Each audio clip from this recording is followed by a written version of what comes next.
वडिलांच्या घरामागं वडाचं हे मोठं झाड, या झाडाखाली गेलं की लहानपणीच्या सगळ्या आठवणी आठवतात. हे झाड इतकं जुनं की वडिलांचं लहानपण या झाडाखाली गेलं, मी आणि माझ्या भावाचं लहानपण या झाडाखाली गेलं आणि आता माझ्या भावाच्या मुलांचं लहानपणी या झाडाखाली जातंय.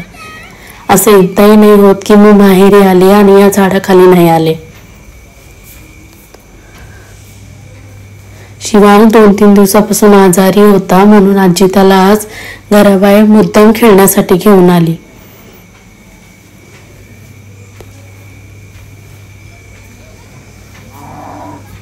आता तू पडली. यांना खेळताना बघितलं की सगळं लहानपण आठवतं.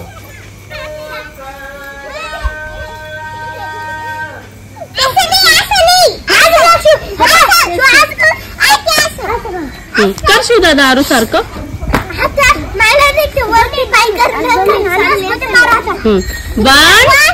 2, 3.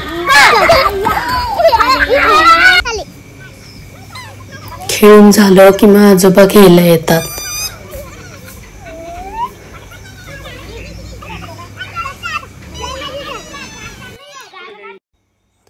तर असा होता मी पाहिलेला आजोबा, सगळं काही ऐकणारा आजोबा.